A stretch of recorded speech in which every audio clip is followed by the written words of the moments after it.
Hey guys, Gen3 Hunter here. In this video, I wanted to make a showcase of my shiny hunting setup.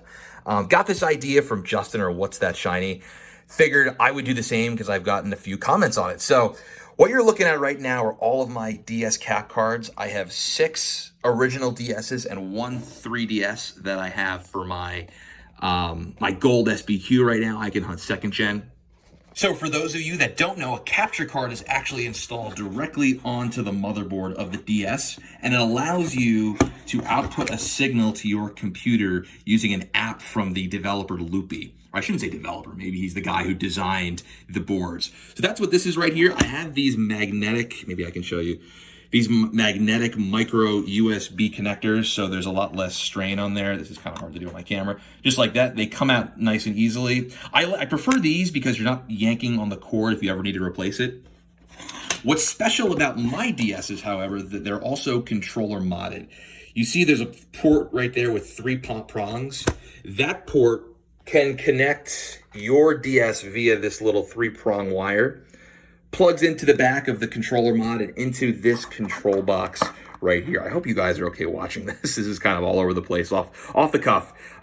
This controller box allows you to control all of the units that are connected in series with one controller. I have it connected to an 8BitDo USB out, and I use the 8BitDo, I think this is the SN30 Pro, and I'll link that. It's a really, really nice controller. You can map the buttons. It has 2 buttons right back there. It looks like the PS4 controller, which I was using before, but I much prefer this.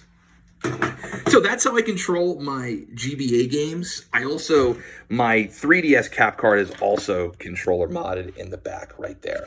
So those are my DSs. I typically go 6x hunting now. I probably won't have any more DSs. My computer cannot handle any more of this, so this is probably going to be it for the setup. So this is how I do GBA games.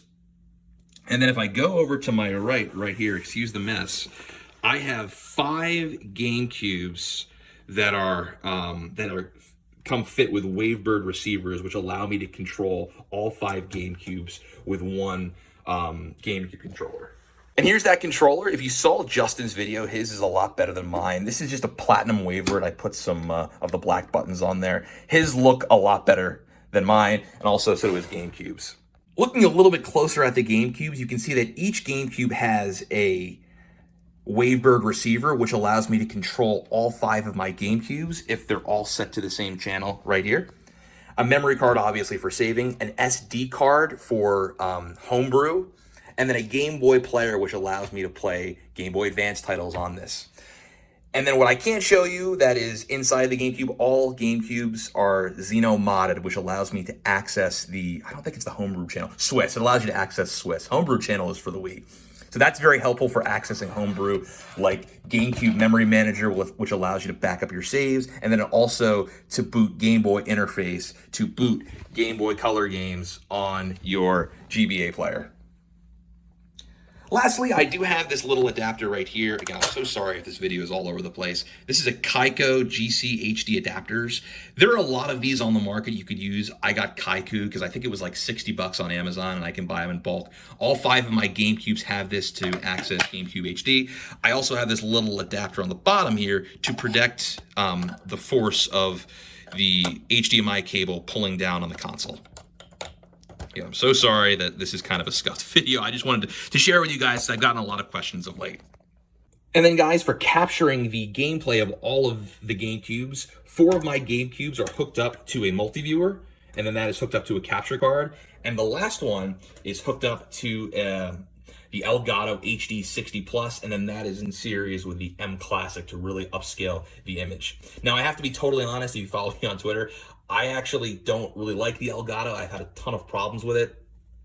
So I'd recommend going a little cheaper on the capture card. It's like 150 bucks, I think, and I don't think it's worth it. I also really need to give a huge shout out to Speed Twister 96. His guide on multi-system hunting on GameCubes is life-changing. If you're a new shiny hunter, there's like 3 videos that you absolutely have to watch. That video is number 1. Number 2 is LJ's Broken RNG and Emeralds. And number 3, let's be honest, is my Golbat video, right?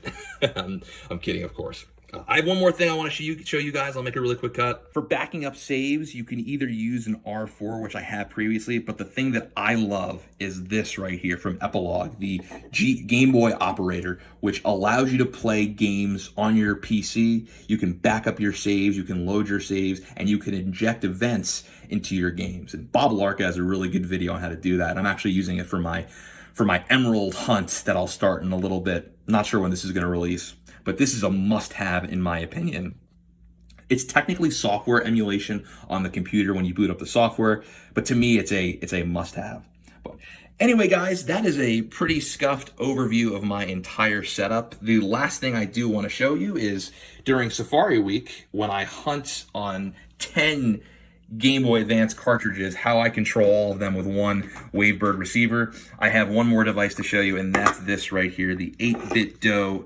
I think it's the G-Bros retro receiver.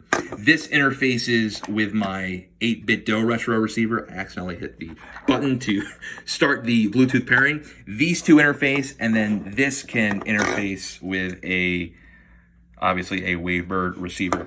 The only thing with this is it was not designed to handle the connection of a Wavebird receiver. So I had to go in and do some, let's call it aggressive manipulation to get the port to fit. But anyway, guys, that is my setup. Thank you so much. I hope this video wasn't too scuffed. And if you have any questions, my DMs are always open. Thank you so much.